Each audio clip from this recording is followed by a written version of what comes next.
बहुत समय पहले की बात है, जब बलि प्रथा का प्रचलन जोरों पर था।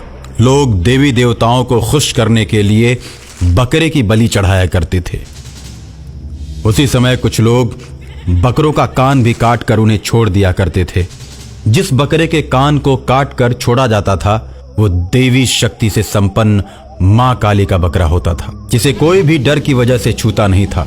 और बकरा चाहे जहां कहीं भी हो, लोग उसे मारते नहीं थे, लेकिन कुछ बकरों की लोग बलि चढ़ा देते थे और उसके मांस को प्रसाद के रूप में खाते थे। बहुत से लोगों ने मिलकर एक बकरे की बलि चढ़ाई। अभी बकरे की आयु पूरी नहीं हुई थी। आयु से पहले मरने के चलते बकरा भूत बन गया और एक बड़े से बकरे में उसकी आत्मा प्रवेश कर गई। अब वो एक भूतिया बकरा बन गया।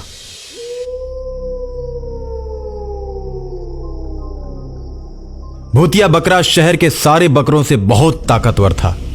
वो बस नाम का बकरा था, लेकिन शक्ति के मामले में शेर की तरह था। बकरों की बलि को चढ़ता देख वो दुखी था और उसने सोचा, मैं अपने भाइयों की रक्षा करूंगा। इंसान मेरे भाइयों पर बहुत ही जुल्म करते हैं। अब मैं जुल्म को बर्दाश्त नहीं करूंगा। बहुत हो चुका, मेरे बहुत से भाई मारे जा चुके हैं। मैं उनके ऊपर किए हुए अत्याचार का बदला लूंगा और उनके बलिदान को व्यर्थ नहीं जाने दूंगा। ऐसा मन में सोचकर जहां भी मांस बेचने वालों को देखता वहीं पर रुक जाता। मांस बेचने वालों को अकेला पाते ही वो बकरा उनको मौत के घाट उतार देता। बहुत से कसाईयों को वो बकरा शहर में भी मार चुका था।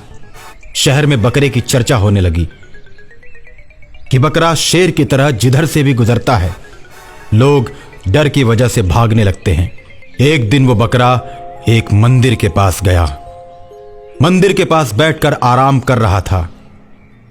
वो गर्मी का समय था। बकरा पेड़ के नीचे बैठा हुआ था। तब तक 2-4 लोग एक बकरे को टीका लगाकर और माला पहनाकर मंदिर में बलि देने के लिए ले जा रहे थे। जब खूनी बकरे ने यह सब देखा तो क्रोध की वजह से उसकी आंखें लाल हो गईं और बलि देने वाले इंसानों को मारकर मौत के घाट उतार दिया। मेरे भाई, तुम भाग जाओ या फिर मेरे पीछे पीछे चलो।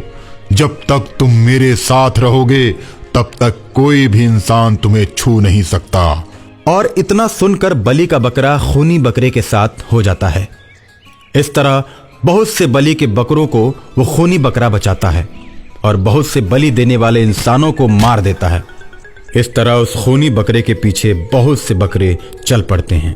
खूनी बकरे की चर्चा अब पूरे शहर में होने लगती है। लोग तरह तरह की बातें करने लगते हैं। कोई कहता है कि जो भी अब बकरों को मारेगा, खूनी बकरा आकर उन्हें मारेगा।